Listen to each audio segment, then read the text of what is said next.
This is Boxing Tickets NI in association with SB Sports and Chaco.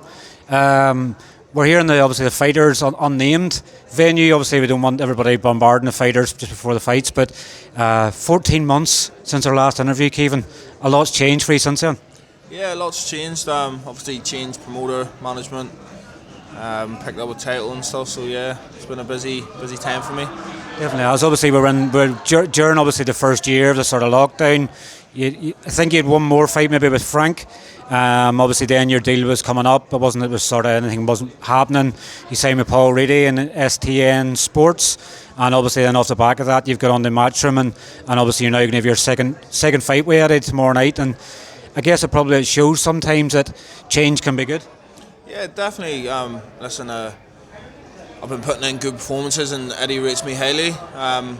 And the change with STN and Paul has been brilliant. You know what I mean? It's literally probably the best decision that I made, as well as obviously moving to Matchroom. But yeah, everything's been going well, and like I'm on a massive card tomorrow night, co-main event, with a lot of Irish fans. You know what I mean? 11 fights in, that's amazing for me. And I guess the big thing is you'd said before your next deal was sort of coming that you want to be back fighting in Belfast. You fought once in Ulster Hall, obviously as a pro. You obviously are really good friends with Ryan Burnett as well. Obviously Ryan got to sort of finish off his career in Belfast. Has Ryan been giving you sort of any advice? Because he's sort of done it the tail end. We probably regretted not doing it earlier. Has he been giving you any advice for coming back and headlining in Belfast? Yeah, no, I haven't really spoke to Ryan. I'm good friends with Ryan. I haven't spoke to Ryan on that matter, but my management was kind of worked for Matchroom at the time and was a matchmaker, and at the time that Ryan was headlining shows in Belfast, and one of the things that he picked up on is that Ryan did go back to Belfast a bit too late, and that's why he's been pushing for me to go back to Belfast and start the headline shows now before I do make it to the big time, hopefully. So yeah, we're on to Eddie all the time about going back to Belfast, and it's in something that we discussed when I was signing with him, and as you heard at the press conference yesterday, he's keen on bringing me back, so it's just got to be the right opponent. It's the sort of pressure you have there as well, because I guess Matchroom haven't been back in Belfast since Burnett's Agyarko, and obviously at that stage, even with the unified world titles, the crowds weren't sort of coming. It's not just to say that it was Ryan Burnett. Obviously, Carl Frampton had stages as well, and it's with certain fights. Does the pressure sort of come to you now, where it's going to be bigger names, or is it sort of pushing you because you need to be pushed? You obviously want to fight at the bigger levels, so the sooner you test yourself, the better. Yeah, listen, it has to be a big name regardless to sell out any show. Do you know what I mean? But that's what I want. Do you know what I mean? I want tested. I want the big names in the resume. We wanted Hassan Nadam for this fight, a former two-time world champion. So yeah, there's added pressure there. With obviously it's going to be a bigger name, but I'll go at my pace at the same time. Do you know what I mean? Yes, it has to be a bigger name, but it has to be the right fight for me at the right stage of my career. But me and Eddie, we spoke about some big names to fight in Belfast, and I'm okay with it, and he's okay with it. So it's just about getting the next 2-3 fights out of the way. Keep learning, keep having them step ups, and keep winning. He's obviously mentioned quite a lot of Irish fighters as well. Obviously, Irish derbies always seem to go down well. Guess probably the only one that's probably out of the equation potentially is obviously Jason Quigley. He's obviously just fought for world title. The money would probably have to make sense to him. But is it the sort of one then you would like to fight for an Irish title on that, or is that sort of coming back then from the WBA route to go back to an Irish title? I guess everybody likes to sort of have the domestic belts. I remember Frampton obviously saying that him not winning the British title, he obviously regret it. Do you want to win the Irish title obviously still, or do you think you're probably past that stage now?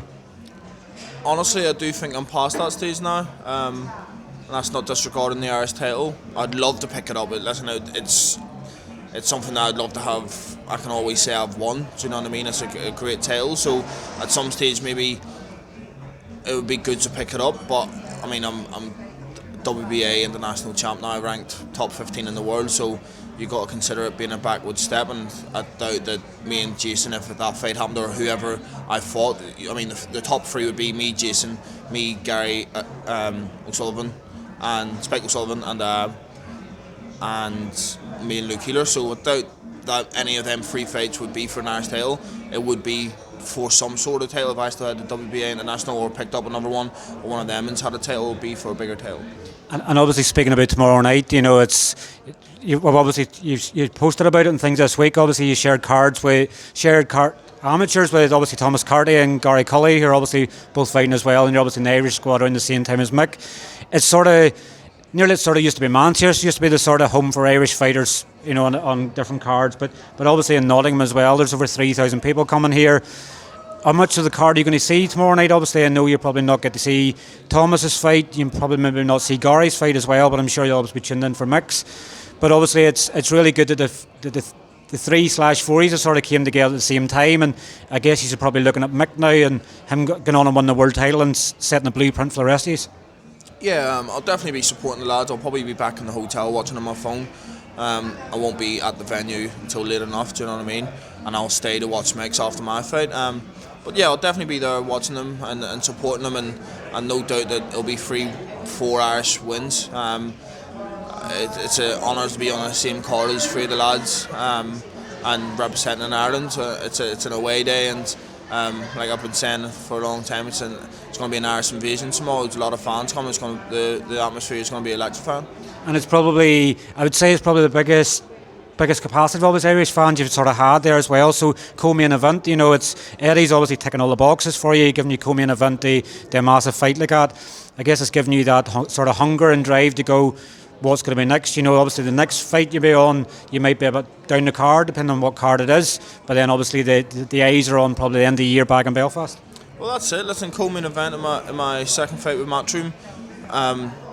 Later on in the card, probably the latest I've been on any card as a professional, and Eddie's doing the right thing. I mean, put me on Irish cards, building me up to the stages where I'm going to be headlining shows. You know what I mean? So yeah, listen, it's a great opportunity for me to go out there and show the Irish fans and all the fans what I'm about, and no doubt they'll all be behind me tomorrow night. I can't wait. Like I said, it's going to be electrifying, the atmosphere, and I look to just soak that all up and go out and put a good performance on.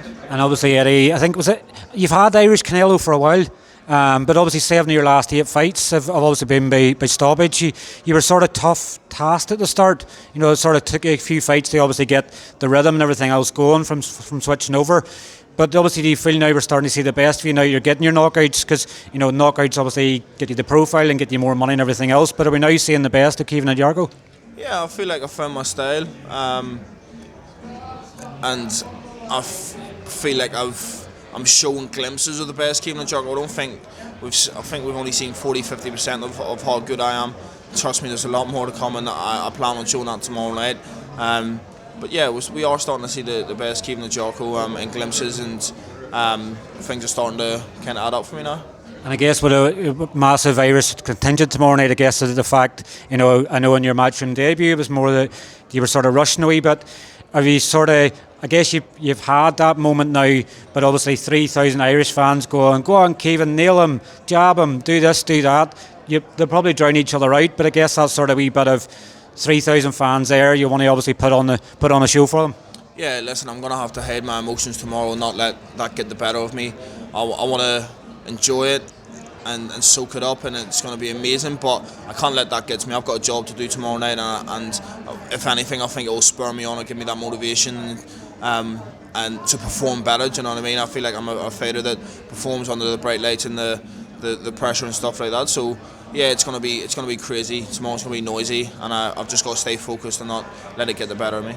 Well, Caoimhin, listen, thanks very much for your time, and obviously all the best for tomorrow night. And I'm sure like everybody will be tuned in, and obviously another one, and still. And still, thank you, mate. Cheers, take care.